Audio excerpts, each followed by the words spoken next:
Jane Duker sits as a gadfly and throws bombs at people all over town. She's also a lawyer, former chief of staff to Governor Holden.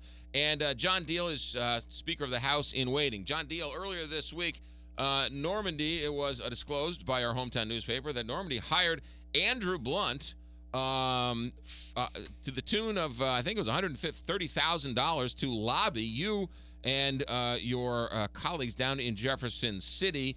And they came under quite a bit of scrutiny for using tax dollars to lobby Jefferson City.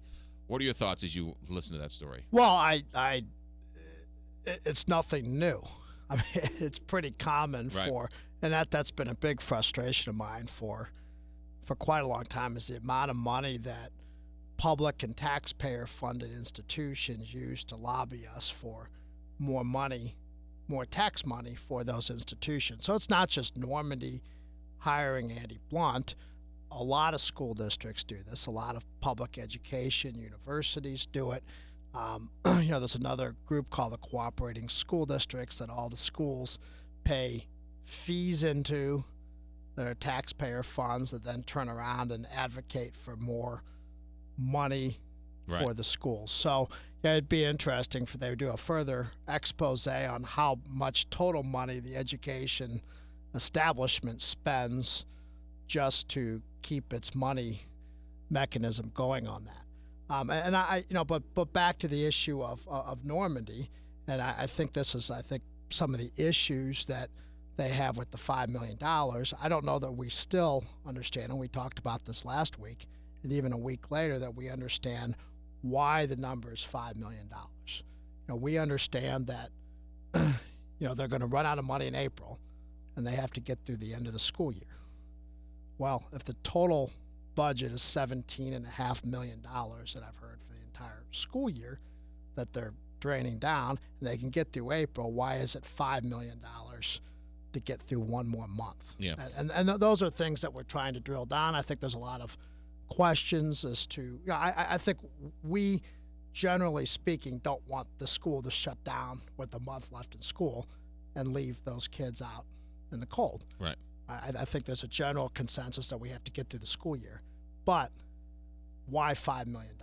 Let's deal with that issue first, the most important one, and it's not a generally speaking or general consensus. That can't happen.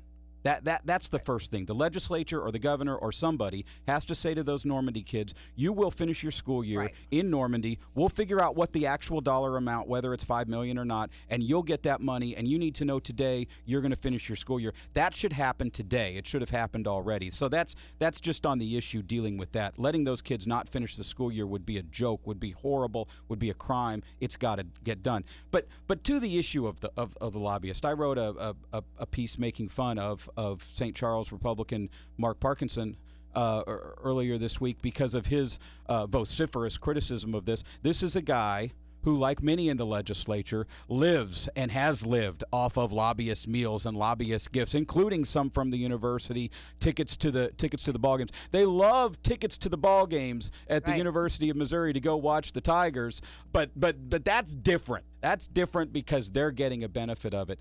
This is a legislature, Democrat and Republican, that has built itself around a culture that says if you hire the right lobbyists and you give us the right cash, we're going to go your way.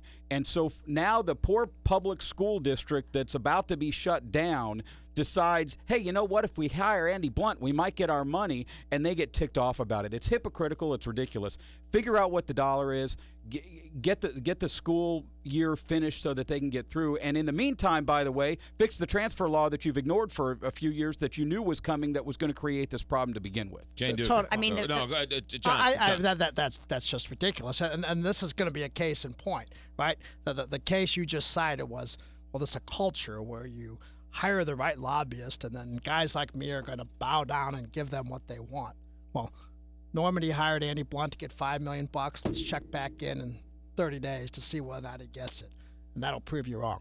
Okay. So, you're basically saying Normandy's not going to get their money. Right. So the whole premise that you go hire the right guy because guys like me are going to bow down. When they get 4.9, I will have really learned my case. Good luck on that, too. The thing is, it's prevalent for a reason. People hire lobbyists for a reason. I mean, so, I have trouble faulting Normandy for doing what they need to do. They don't have the answer they need, which is, are we finishing the school year?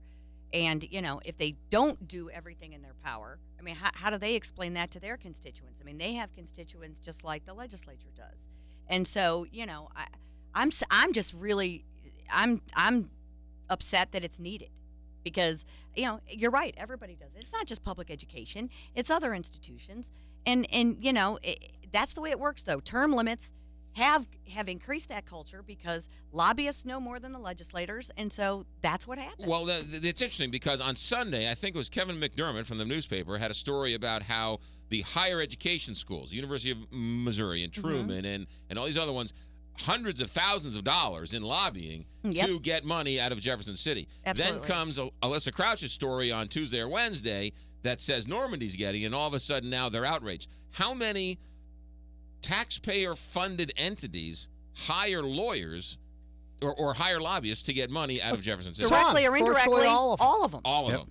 So there's a reason for that. So to say that somehow Normandy is in some sort of class, by itself is it's patently unfair. It's great political theater, but it's not reality. Here's the perfect example to show the hypocrisy. I mentioned Mark Parkinson of St. Charles. He's the chair of a House budget subcommittee, the General Administration Budget Committee. The day after we wrote that foul criticizing him for his hypocrisy on getting angry over Normandy hiring a lobbyist, he held a public hearing at a steak restaurant in Jefferson City called Alexandros. A public hearing at Alexandros with the meal, according to the public notice of the meeting, provided, meaning that a lobbyist was providing it.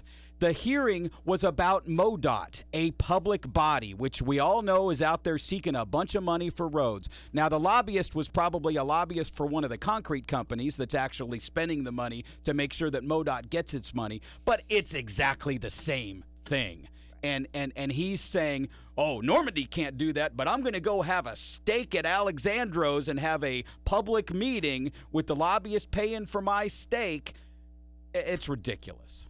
I mean, but the idea that you don't have lobbyists, I mean, I think for a normal public school district, logistically, they don't know how to go fight for an appropriation. If it's not something you're very familiar with, you do hire somebody who knows how it works, who you need to talk to, so this idea that all lobbyists are bad, obviously I don't agree with that because I am one and I'm not all bad. And you two be quiet. You were bad when you were fighting for Doe Run, but we'll talk about that another time. No, I was bad because I won.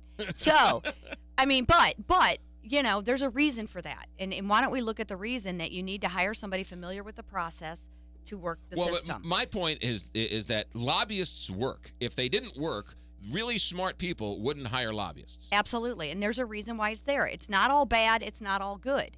But to say somehow that what Normandy's doing is that different than what most other people do is a joke. I mean, it is. And so... Well, that was my point to begin with. It's not just Normandy. It's now, I do have more of an issue with public institutions which receive taxpayer dollars using those taxpayer dollars to hire lobbyists to come advocate. That they have paid staff.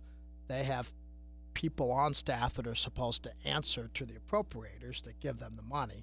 And why do they need more outside help to go do something like that? I think every state agency has one. Every state agency has a lobbyist. As a liaison. That's a paid staffer.